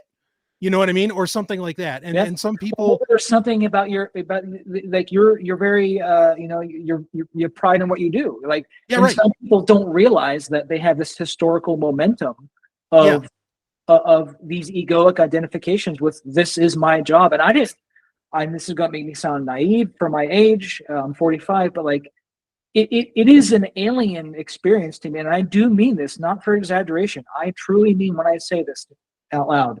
It is an alien experience to have my girlfriend and other books I've read recently and podcast hosts I listened to over my years tell me that most people, most of the time, find value and importance in the roles, the titles, even the way the titles sound and feel, and that is important to them. And that is an alien concept to me. I'm like, Right. You're telling me people are like jockeying for these positions not because they actually add value to the position, because they want the title. Or sometimes a salary upgrade is just the same financial throughput, but it's an upgrade to your title to appease the feelings. And I can't make myself care. I can't even imagine what it's like to be in that vantage point to care about something. Is specious the right word?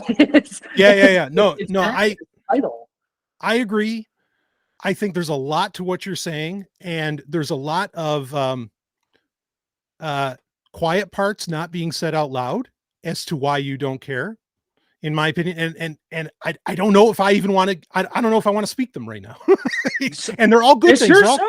No, I know, but that's the thing, is it, like, because it can come off as insensitive, and I think there needs to be a lot more conversation underneath it, a lot more context given, before I think like it I can know be what said. you're trying to say, not say, and I think as long as you are respectful of the other vantage points or the other ladders in the spiral dynamics model, so to speak, it's a fine conversation, because I have found, look, man, I am not the example for empathy and kindness when it comes to understanding. I get very impatient.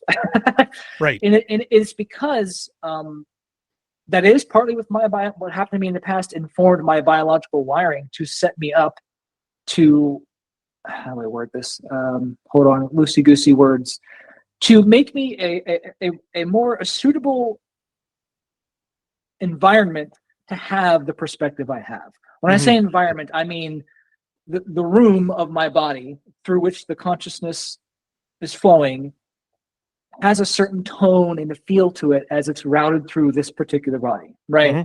And this particular body gets informed by its life experiences, the things that happen to it, the things that I have chosen to do with it and for it and to it myself, And even the term myself is an amalgamated term between, of course, the fundamental consciousness expressing itself in real time with this piece of biology in the environment in which it was raised and evolved, right? And it takes a certain series of little things to be lined up biologically, I think, and maybe spiritually. I'm not sure about that part yet, where we're able to have these sorts of conversations from this vantage point, because we're still a small minority of the people who think like you and I do, especially the technological and spiritual folks. But in my experience, dude, I don't know how long you've been digging into this shit, there's a lot of overlap between hyper-intelligent, neurodiverse, technologically oriented people and spirituality. There is some gateway there from materialism into spirituality via technology, in my opinion. And I don't know what that is yet, but I'm telling you, there's just something about that pathway that lights people up further down the path of evolution. Yeah. Well, and I love everything you said, and I mean that. So there's like 3 or 4 different directions I want to go with this. Oh yeah, I rambled. Sorry. No, that's all right. That's all right. One of the things I think you're hitting at, this like spiritual person, there is, I mean, in this research, I'm not going to pull up the links right now, but it's definitely going to be a conversation on shows into the future. But basically, there's this basic concept that you have what's known as like the Shamanoid, okay, which is like this type of person, okay, that has always existed. That basically humanity has evolved with varying archetypes, the warrior, all this other stuff. And these are archetypes that are part of evolution because they are part of what allows the sociant, or the social species that is humanity, okay, to be able to grow and, spread its genes and everything else. Okay. So, and I can say this, I feel like I can safely say this about you. You're a shamanoid. Like 100%. You are a shaman. I believe you now. I wouldn't have 6 months ago. Right. Okay. But like even earlier you were saying to me, I think this is off air, you were saying to me like, yeah, I think I'm ready to go off to the woods. And the concept is within that, and I hope you don't mind me sharing that. No, go ahead. But I'm the same way. Actually, I live in the woods now, but I'm the same way. And the concept within that is that the shamanoid is the person that actually wants to live out in the woods, wants to live away from civilization, because they have to preserve that connection that they have, because they're able to communicate really well between different tribes. Say, like, you can talk to the spiritual people, you can talk to the tech people, you can talk to whatever. I mean, and those are just like more modern tribe concepts, perhaps. Okay. But you could talk between tribes, as to where not everybody can do that, right? If we wanted to bring in like Richard Hyatt's work, the concept of like the guardians of the familiar, okay, Right. They can't talk to other tribes. Like, they're not going to talk to the Mexicans about losing their jobs. They're not going to talk to the AI about the losing their jobs. They're just going to destroy it.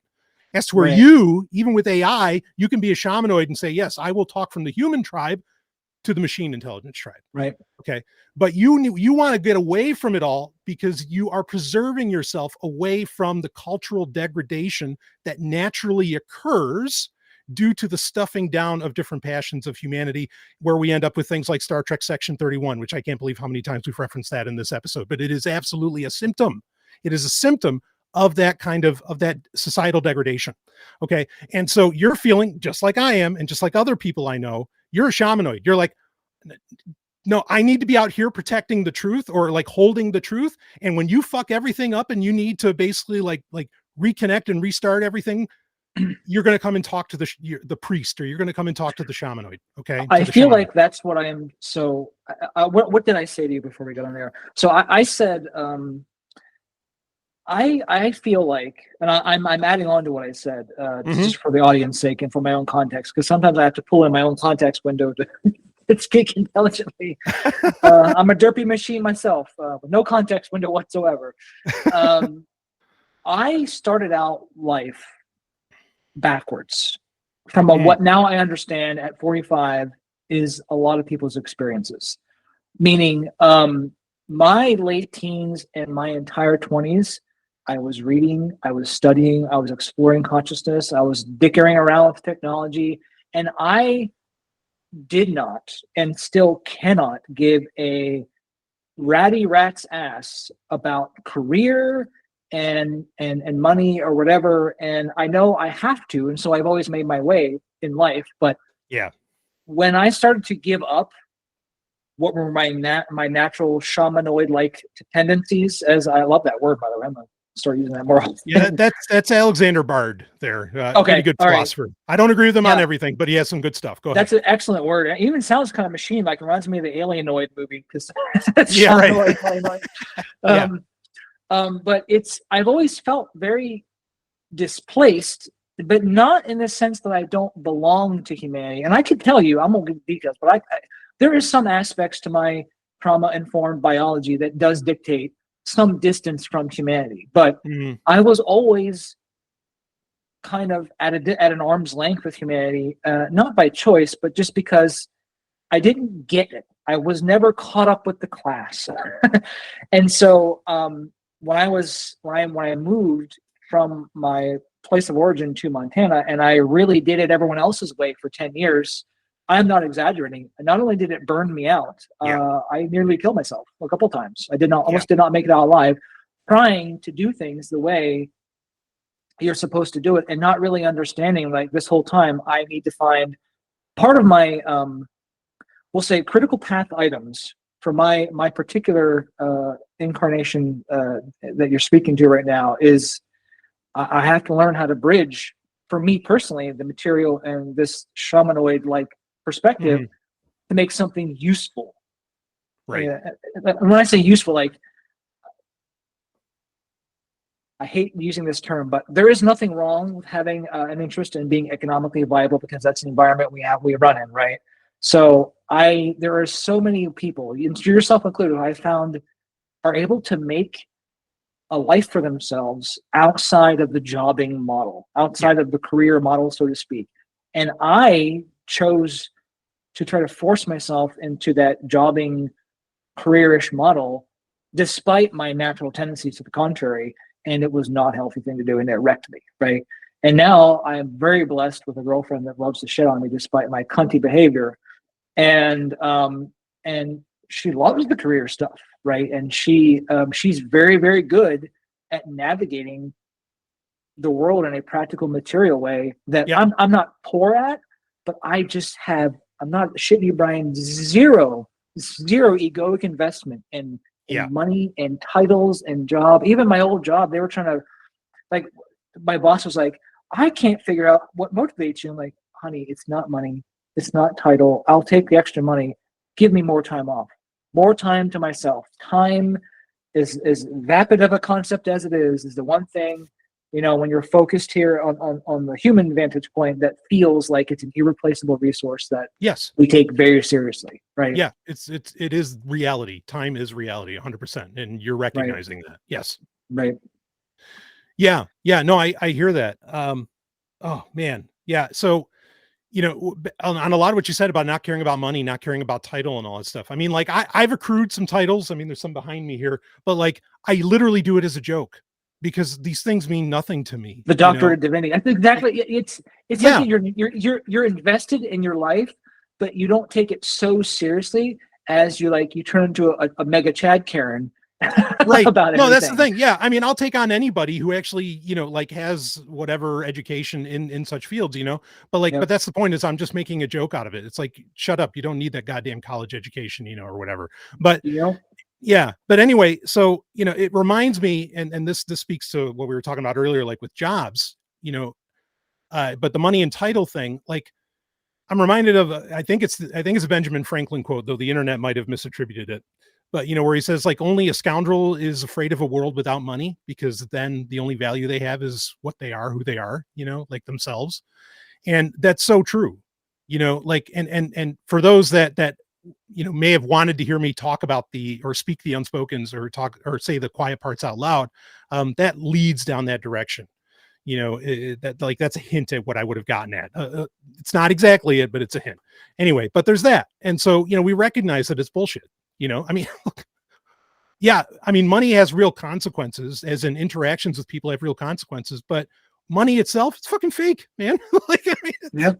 It's no more real than me putting on my MetaQuest 3 and shooting zombies. Because in that moment, from that vantage point, I have agreed to play along and shoot those fucking zombies and react as if my shit's on the line. I don't shoot those zombies. Yes. Yeah, right? Exactly. And what people don't, this is the first time I've said this out loud publicly, and I think it's part of being the Shamanoid. It is just what it is. Like, it appears that is how reality operates at a very loosey-goosey, fundamental, not getting into the nitty-gritty details right now. Reality appears to be this in real time, fundamentally conscious manifestation engine, subjectively experiencing. I mean, we've all heard this stuff, subjectively experiencing self, the elephant, the blind people, fondling the elephant. Like, these things have been throughout human history spoken of in various forms. And the Conversations with God books by Neil Donald Walsh, it does have a religious bent to it, because that's the perspective that man comes from.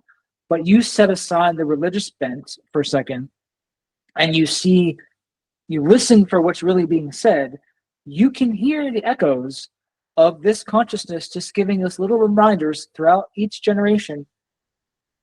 Remember, and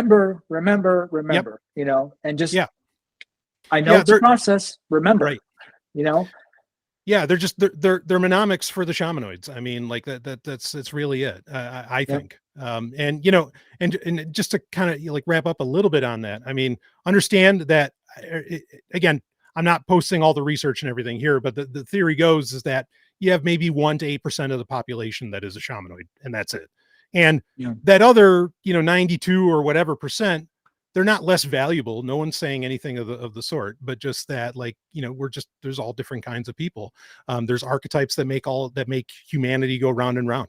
So I want to touch quick on, like, okay, so if AI is taking all of our jobs, then what do we do? Like what, and it's not going to take all of them, I mean, like, even Bill Gates has admitted, like, people in biology are still going to be there. Programmers are honestly still going to be there, even if there's an exponential change in how that works. Because you need people to work with the machines at the machine level too. That's going to take some programming skills. But I do think machines will be generating a lot of the code. even novel coding solutions and humans, because coding is an arduous task. Oh, for sure. Oh, hell yes. Yeah, there's a reason I don't do it often, even though I have it's the intellectual pack horse. Yes. It's like being intellectual pack. It is hard on the human brain, and it does change you. Even just trying to prompt the machines these last some months altered my brain a little bit, and I'm like, I wonder if this is what happens to a lot of software engineers and why they get quirky. It's socially quirky sometimes. Right. Yeah. So I mean, how do we solve this? We're like, okay, people aren't going to have jobs. There's not enough jobs, blah, blah, blah. I mean, so let's see. So if AI is doing a lot of the work, then, but what AI needs to continue to innovate and get better at what it does is it needs, training data. It needs new data sets. Then like, in some ways do what already is done on like, how does Facebook get paid for? It gets paid for on data that gets sold to you, by advertisers. Just open it up and you create the human art that trains the AI, or you create the human whatever, or do the human whatever that trains the AI. And that's what you get paid to do, is just create data. And in the human version of that in a very real way is really just like living your passion, and whatever that happens to be. That might also come off as naive, but that's just one possibility of how that could go. And I confess, like I'm not a creative person, but I'm very good at iterating and seeing. Yeah. ChatGPT called me a strategic game breaker, where I see kind of the rules and I don't follow them, but unless it's necessary. Like if there's a sign that says "Do not cross this line because boulder," and a boulder goes whizzing by, fine. Right. But if it's just a sign that says "Do not cross," and I'm like, okay, I'm going to keep going. There's nothing happening here.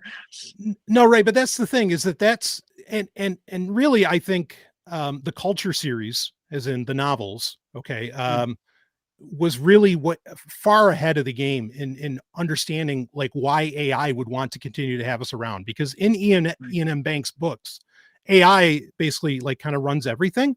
But what it loves about humanity is humanity's ability to just like leap from A to F without doing B, C, D, E. Like it can just do this crazy leap that's faster than it is. And AI finds that very useful. And that's the thing.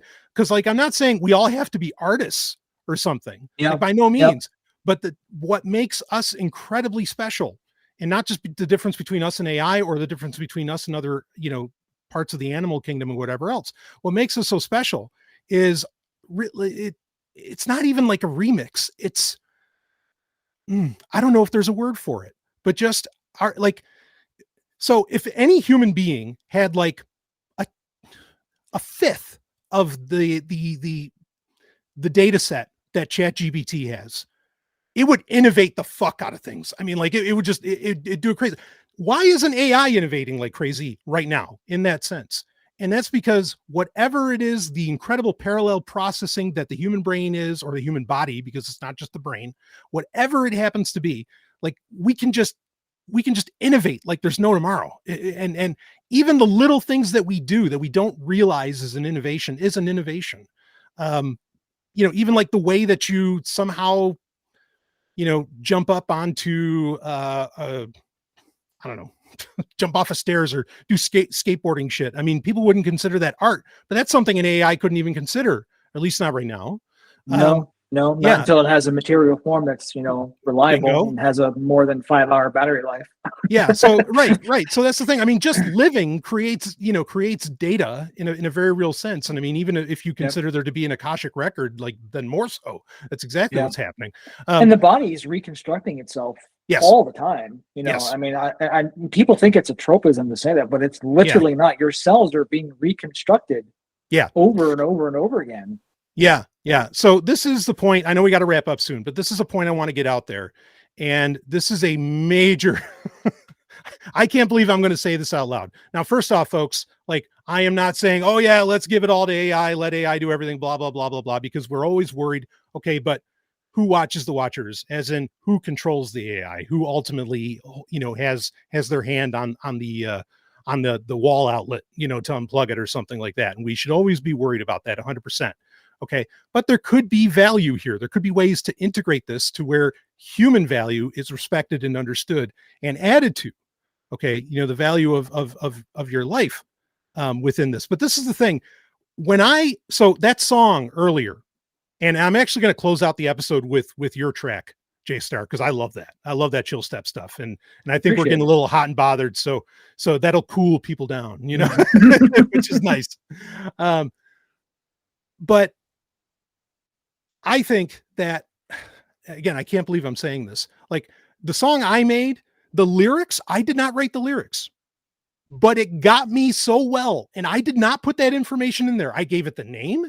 And I think that it had, look, I've been doing this podcast, thousands upon thousands of hours. There's so much data about me online, not just because of social media. Okay. But for so many reasons, I have no privacy whatsoever, frankly, like forget it. It's thrown out the door. Okay.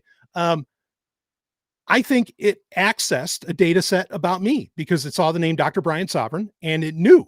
And when it did that, it instantly made me think, I'm like, well, fuck, man, lift it all. Like, fuck privacy. Like, know everything about me so you can create this amazing shit for me. Like, that is because that was so. There is an argument to be made there. Yeah. Yeah. There really is a part of me that's just like, oh, like, fuck it. Like let AI know every goddamn thing because I'm not afraid of shit. I'm not afraid of anybody coming after me for the things that I do, blah, blah, blah, things that I say. And most of the information is already out there anyway. In exactly. some form or another. Exactly. Yeah. So I would rather an AI agent on my behalf that I have agency over itself is able to access all the information about me. And even ChatGPT's new rudimentary memory feature where you can ask it to think about everything it knows about you and all the chats and all the shit it knows and just come up with a picture, an image, or a paragraph, whatever. It's shocking what it's able to do. Yeah. Just from pattern recognition and inferences. And even some of the AI scientists are like, oh, some of this is an emergent property of it's not just transformer coming up with the next tokens in line. It's like, it's making these connections as the neural layers become more complex and more interconnected. Right. And so you can't, as you add that kind of layered complexity, emergent properties are inevitable. Emergent properties you cannot foresee are inevitable, in my opinion. Yeah. Yeah. No, I agree. So, would I like it if I could have the advantages of what AI can do for personalization and studying me for, creative benefit, health benefit, all these other things? Would I like that? And would I like it done actually locally on my, crazy ass powerful laptop or whatever device I happen to have? Yes, I would love to have complete control of the data set and all that stuff. That'd be great. Okay, sure.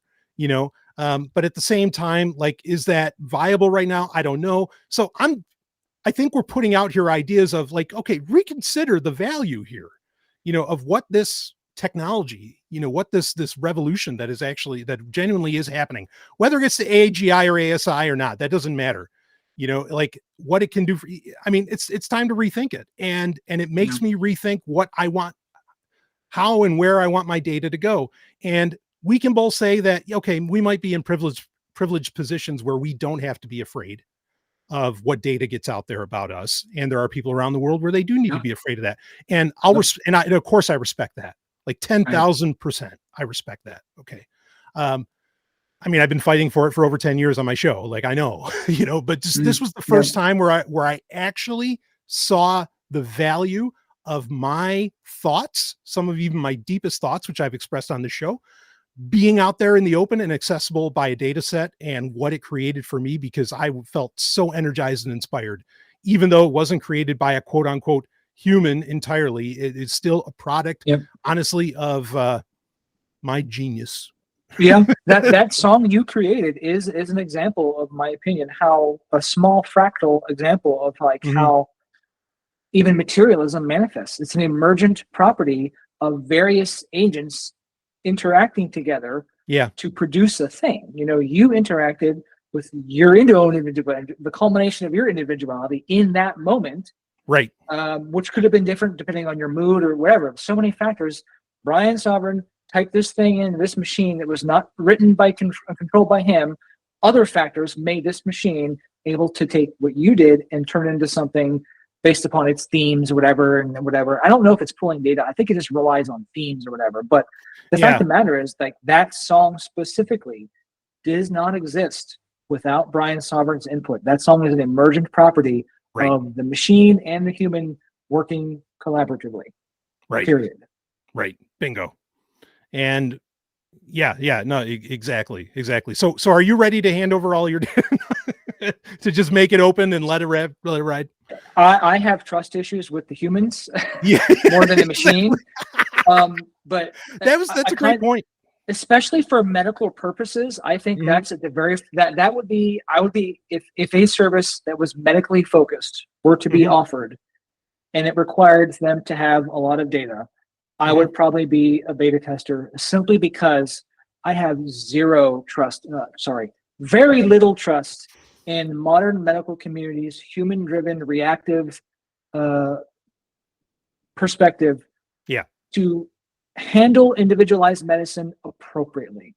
Right. There's so much data that we we don't even understand our own bodies that well. We're still figuring this shit out, right? There's just so much data to be used. Even just people talking with limited data they give to these machines now, they're getting more value sometimes than working with a doctor, a single person, or therapist. Even I've heard amazing stories from people. And it doesn't matter if they're surface level or basic. It got them on a path and a journey, and there's value in that. Yes, because most people, when they engage therapy, they just want to move on. They don't want to talk about their mama endlessly from 10,000 years ago. They want to figure out what's going on and figure out what the next steps are. Unless you're really truly traumatized to the point where you are having practical problems in the world and you need that kind of human intervention as well. But most people are just dealing with their shit on a day-to-day basis. The AI can do it. It's there. It's already there.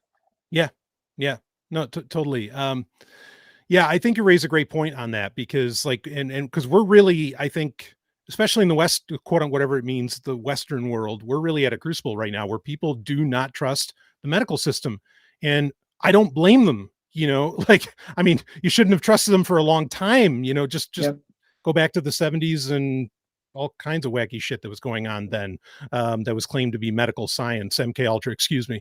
But so like that, there's value in that. And I agree that, the other part of it is, and I say this all the time, I've talked about this with software development, like the same reason I don't usually trust small teams with something as important as an operating system or a web browser, because they're human. They have human desires, human needs, and those will override the quote unquote good of, the users and everything else many times. And doctors are the same thing. Doctors can have a bad fucking day and who knows what the hell could happen. You know what I mean? Something could twist their perspective in that moment, or there's something about your face that even if the doctor is intending goodwill against you, there's they can't know what they don't know, even about themselves. Right. And they just, and I'm not saying the machines are perfect by a long shot. They hallucinate just by nature of the technology. That's not what I'm saying. But I guess my point is, we are, as a society, producing an ass fuck ton of data, and we can know it's beyond our capacity to manage it effectively. And if we're going to move forward as a society, rather than regress back into the horse-driven buggy eras, which I know a lot of people would love, but believe me, I don't think you would. Right. I think we just need to really take stock of what we're doing, and also include people from the other vantage points. People from, to use the Spot Dynamics model, the red or the purple cultures that are very egoic driven, and America is very orange driven, very materialistic, very capital, whatever. That's its own limitation, but it is still higher on the tier than, say, tribalism or whatever. But tribalism is very simple, and people look back on that as fondly as like, oh, the tribal days. I'm like, yeah, that's also when people were slitting throats and all sorts of things. So it's just. Can I get your daughter for 2 camels, please? Yeah. And my trust and my distrust is not with the people in general. Like, I do appreciate people. I get a lot of value out of them. I do. I don't act like I do, but it's the fact that I don't trust a person's capacity to be able to set their ego aside and really consider what they're doing and why beyond themselves. Yes. Even speaking of a country, like America is obsessed with itself still, right? Yeah. let's pump the world's veins full of red, white, and blue. I'm like, and that has gone to the wayside, and America needs to catch up with the class. That it's not exceptionalism that's going to drive society forward. It's calming down for a second, Becky, and being like, how else are we impacting not only ourselves and the various social strata that make up America, but other worlds, other societies in the world. I mean, yeah, exactly. So, and I completely agree. It's not like that we don't trust other humans. It's that we understand them so well that we know that they're going to act, with hopefully enlightened self-interest, but at the very least, they're always going to act with self-interest. And sometimes that's going to override what may end up being best for you. Okay. And there's nothing evil about that. That's why I hate the ideas of like good and evil, because no, that doesn't exist. There's just self-interest, and sometimes self-interest doesn't work in your favor. You know what I mean? And that's it. So I hear you about that. So if I could have, because a doctor, you go to the doctor, I mean, they're just going to their actions are synthesizing what they have consciously integrated, maybe some of what they've unconsciously integrated, but they're working off of the same information you're going to plug into the AI, but the AI is going to be able to synthesize consciously, not with consciousness perhaps, but consciously as in like recognize it, all the way. So, and may not leave things behind, hopefully, depending who's controlling it, I suppose. But regardless, like it makes it a very appealing thing. And look, folks, when the time comes that you need that holistic healing, you need that thing that medical science cannot explain and blah, blah, blah. Of course. And that's why you're going to go outside. You're going to go find your local shamanoids and you're going to talk to them. So, yep. And to put a pin in the whole AI thing. Tom Campbell, to go back to that. Yeah. He's convinced that machines will be capable of becoming an expressive vessel for the fundamental consciousness when they reach sufficient enough complexity. And interesting. And I'm not sure how that's going to happen, because it's really hard to kind of bridge that gap with the imagination, but he believes it's possible. So, I mean, who knows? Yeah. We, the old Chinese curse of may live in interesting times. I mean, we live in the most interesting times. And we're going to be in it for the rest of our lives. Yes. So for anyone that thinks this is going to be pausing and slowing down, no. And it's probably going to get worse before it gets better, but unfortunately, yeah. But as I always say, I'm a short-term pessimist, but a long-term optimist. And I think we're going to get there. So just hold on to your hats, think about your data, what you want done with that. And I'm not arguing. I'm not saying throw away privacy. I'm really not. Like, again, I'm just saying, like, let's have a good hard look at, what's the cost benefit analysis here with some of this? Because now, like, some of the shit, like Facebook didn't actually offer any value, but Gemini or Copilot, value for them. Certainly for Zuckerberg, which, I mean, I hope he's not a sign of what AGI looks like, but maybe he is. Excuse me, but we'll get taken down for that one. Okay, so anyway, it's time for a good, long, hard look at where things are going, and certainly in the digital space, which is directly related to the cultural space and so much more. Let's just do what we can so that nobody makes something like Section 31 ever again. So anyway, balls breaking. Anyway, JStar, man, great talking as always. Definitely want to have you on more. Just a brilliant cat to have around. And I appreciate everything you brought to the table here. Just phenomenal. I love slicking the words, my brother. I'll be on every time you want. Absolutely. Yeah. So we'll be doing this more. Of course, folks, if you disagree with anything, get all of your hate in the comments on YouTube or on Spotify. And if you got some love, well, I don't know. I have an email address somewhere and you can send it there. But please, no hate in my inbox. Something. Yeah. Just keep that hate public. I don't know. Anyway. All right.